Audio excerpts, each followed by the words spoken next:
Olá, nono ano, como vai vocês? Tudo bom? Eu espero que vocês estejam bem, espero que vocês tenham descansado bastante, espero que vocês tenham aproveitado os dias de folga ou que vocês tenham estudado bastante e colocado as atividades em dia. Nós vamos iniciar agora o nosso melhor vídeo.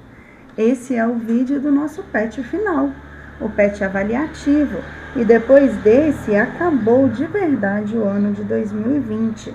Então, vamos começar? Nós vamos aqui iniciar explicando o seguinte. Esse PET não foi dividido por semanas, não. Então, nós vamos corrigir todas as atividades de uma única vez, tá bom?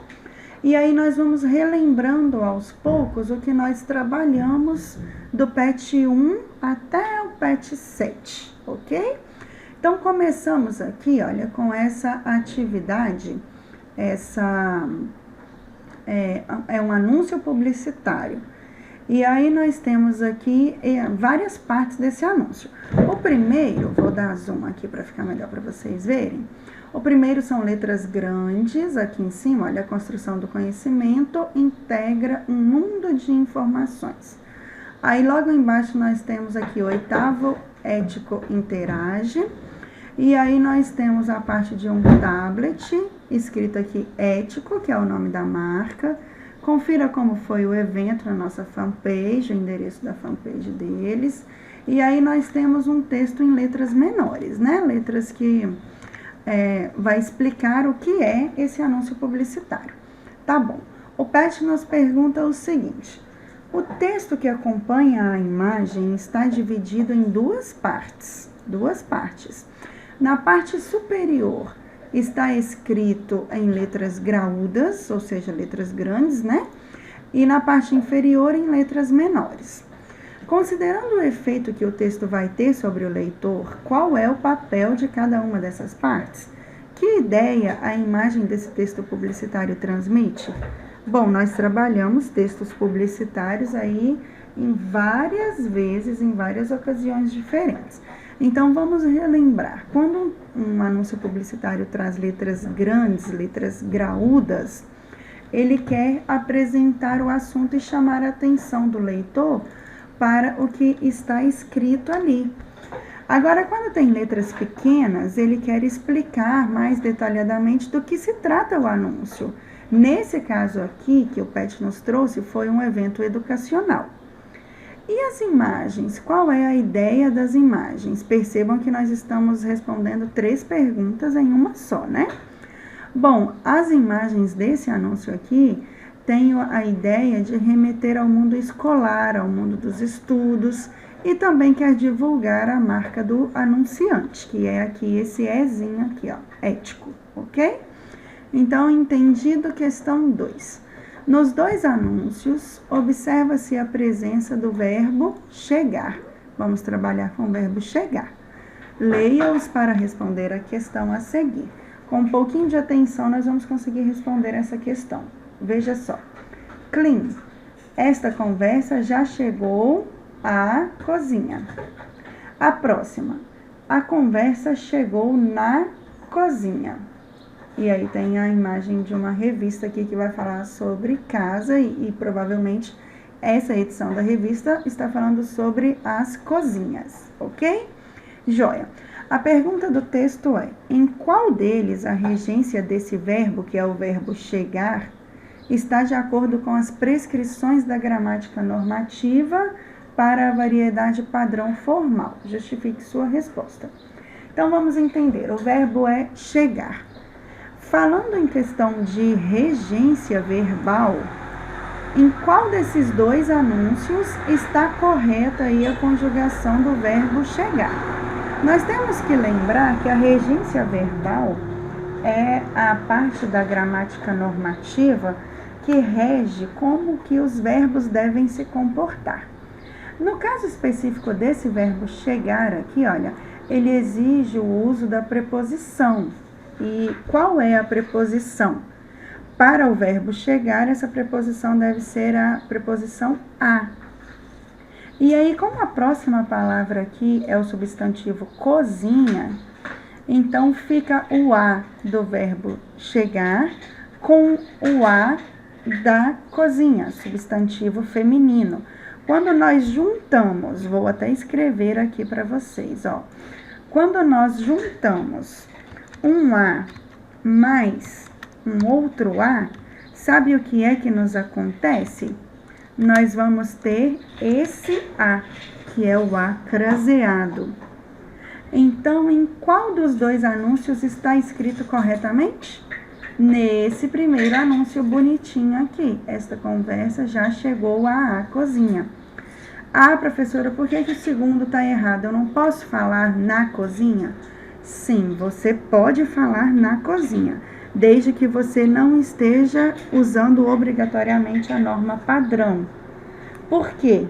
Numa conversa informal, numa conversa que você está sem tanta obrigação com a norma culta, você pode falar: eu cheguei na cozinha, eu cheguei na casa, eu cheguei na escola. Agora, se você estiver escrevendo, por exemplo, um texto em que você obrigatoriamente deve usar a norma padrão, então você deve falar: eu cheguei à cozinha, eu cheguei à sala de aula, eu cheguei à escola. Então, o na, somente para vocês entenderem, o na é a conjunção aí, a mistura do em com o a. Mas o verbo chegou não pede o em, ele pede o a. Nesse momento, nós deixamos de utilizar, então, na, ok? Aqui está, então, a resposta. O primeiro anúncio está correto, de acordo com a norma padrão, pois o verbo chegar deve ser conjugado com a preposição a. E aí, a mais a dá um a craseado. Pode usar aqui esta resposta, bem como pode formular a sua própria resposta. Ok? Número 3, questão 3. Nós vamos trabalhar com uma carta que foi escrita para o diretor do Departamento de Trânsito, lá de Porto Alegre. Nós não vamos ler essa carta na íntegra, porque ela é grande, mas em resumo, essa carta é um pedido de perdão de uma multa de trânsito, porque o condutor acha que ele foi injustiçado. Ele acha que aquela multa não devia ser aplicada. É interessante que esse condutor reconhece que ele errou. Foi um caso de ter ultrapassado o sinal vermelho. E ele acha que, mesmo tendo ultrapassado o sinal vermelho, ele deve ser perdoado. E aí, vou pedir para que vocês leiam na íntegra e nós já vamos responder aqui, ó. O texto lido é uma carta e, como tal, apresenta algumas características essenciais do gênero, correto? Quais são elas? Quais são as características essenciais do gênero carta? Essa é a primeira pergunta. Observe novamente que temos várias perguntas para responder dentro da mesma atividade. Próxima, qual é a reclamação feita ao diretor do Departamento de Trânsito de Porto Alegre? Quais são os argumentos que o autor da carta usa para tentar convencer o interlocutor da sua boa conduta?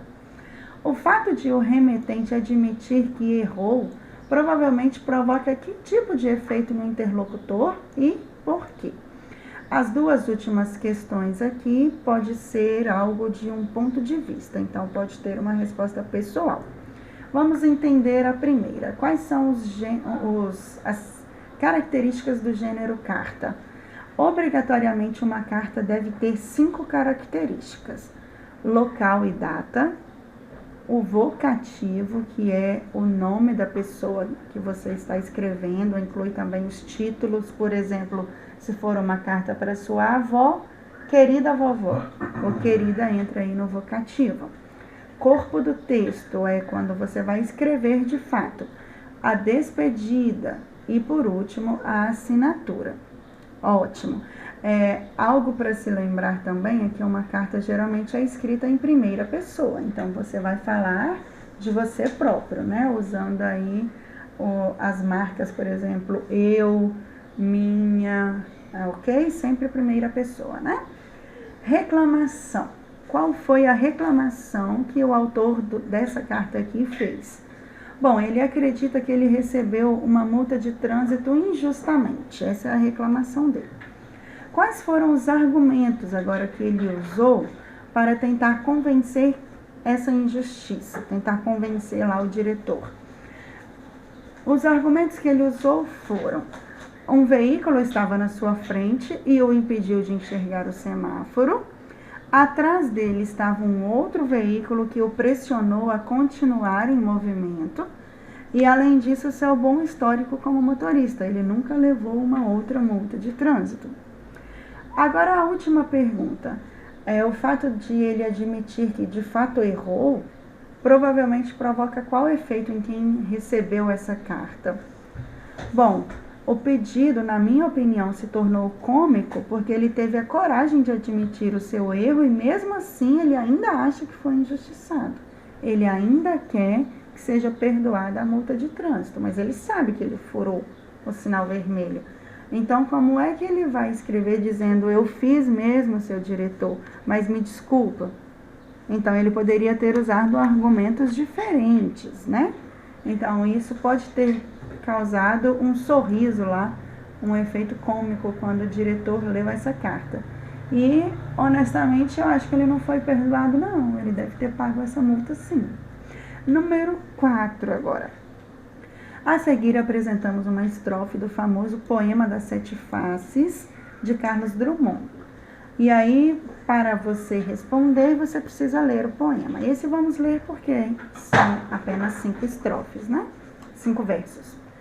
O bonde passa cheio de pernas, pernas brancas, pretas, amarelas. Para que tanta perna, meu Deus? Pergunta meu coração, porém meus olhos não perguntam nada.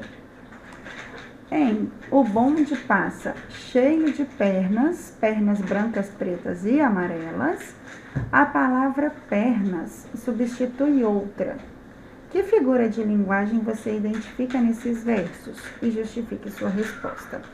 Bom, quando o bonde passa cheio de pernas, o que significa aí as pernas? Claro que são pessoas, e pessoas de todas as cores, de todas as raças, brancas, pretas, amarelas. Então, a figura de linguagem que o Drummond usou nesse momento aqui foi aquela figura que você substitui uma palavra por outra. Você substitui o todo por uma parte, ou uma parte pelo todo, de forma que você completa o sentido. Como é que chama mesmo essa figura de linguagem? Metonímia. Também quando você fala assim, olha, o dente de alho, a cabeça do alho e várias outras, a perna da cadeira, são palavras que substituem outras e às vezes nem existe o equivalente.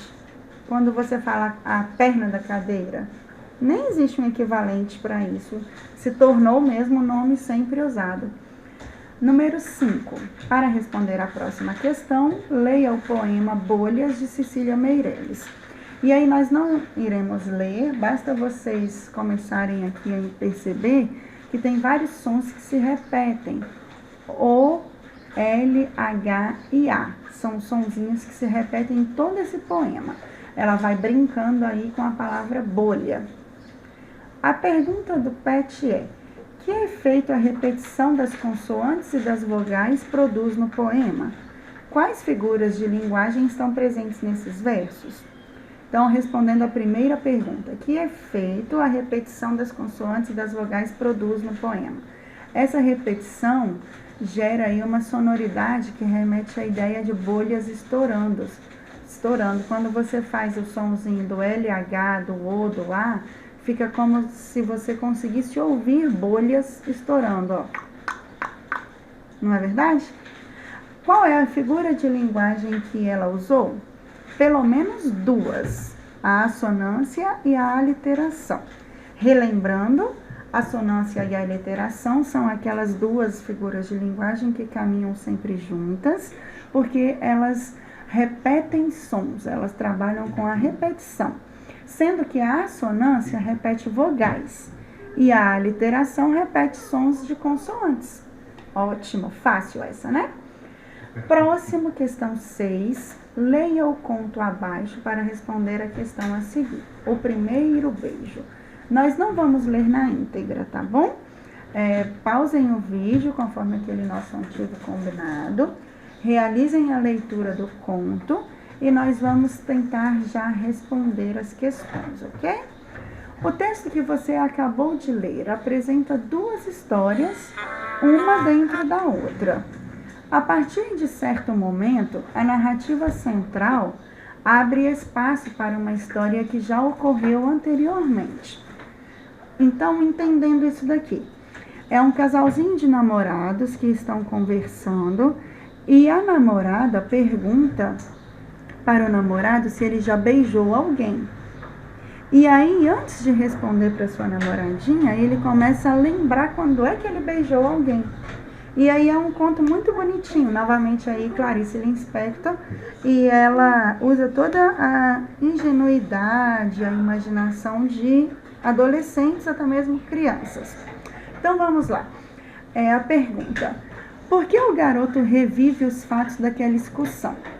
Bom, o garoto passa a reviver a excursão porque a sua namorada lhe pergunta sobre o seu primeiro beijo. O beijo, quando ela pergunta assim, você já beijou outra mulher? Aí ele começa a lembrar quando foi que ele havia beijado alguém. Onde essas ações se desenrolam? Como nós estamos trabalhando em 2 momentos, nós vamos dividir a resposta. O desenrolar das ações foi, primeiro, a conversa do casalzinho, né, dos namorados. A segunda, durante uma excursão escolar, que é quando ele começa a relembrar.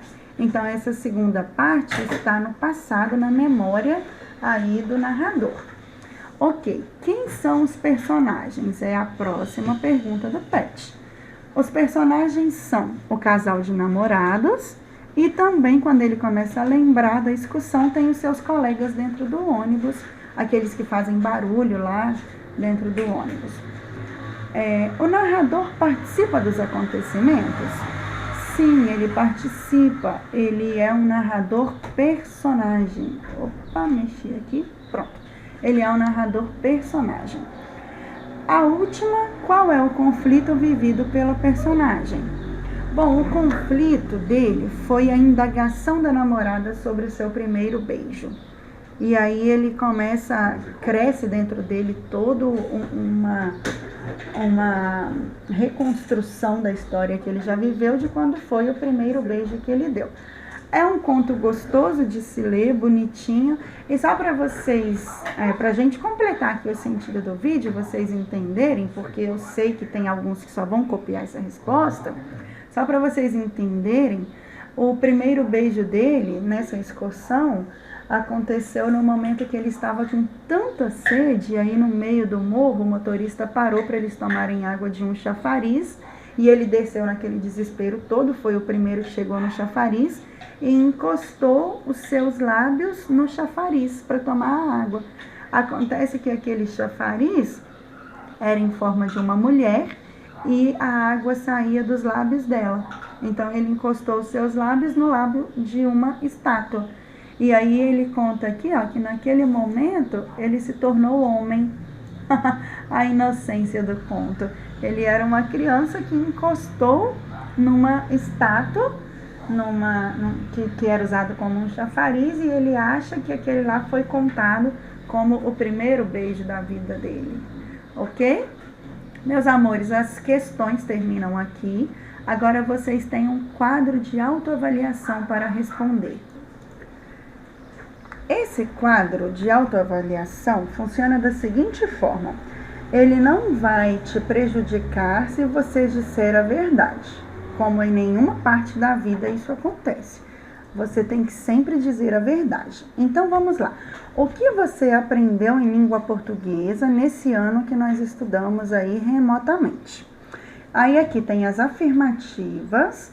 Você vai ler e vai fazer um xizinho aqui do lado para o que aconteceu com você. Por exemplo, reconheça um anúncio publicitário e seus elementos. Você consegue se lembrar de quais são os elementos de um anúncio publicitário? Sim, eu sei, eu aprendi direitinho. Então, você vai fazer um X aqui no sim. Ah, mais ou menos, eu sei alguns. Então, faça aí em parte. Não, eu não aprendi nada, eu não dei conta dessa matéria, eu não sei do que está falando. Tá bom, faz um X aqui no não. não tem problema você dizer que não aprendeu, porque baseado nisso é que nós vamos continuar aprendendo. Nós vamos reforçar agora no ano de 2021 que você precisa saber sobre aquele elemento, tá bom? Assim com todas as outras questões, são 4 aqui. Você vai dizer sim em parte ou não. Você está fazendo no PET? Ótimo, é só marcar um xizinho. Você está fazendo no seu caderno? Então copie, por favor, as 4 frases e escreva na frente se é sim, se é não ou se é em parte, ok? Então agora, meus amores, eu quero somente agradecer a vocês e dizer que, com fé em Deus, logo, logo nós vamos nos ver pessoalmente, tá bom? Um grande abraço e até mais. Tchau, tchau.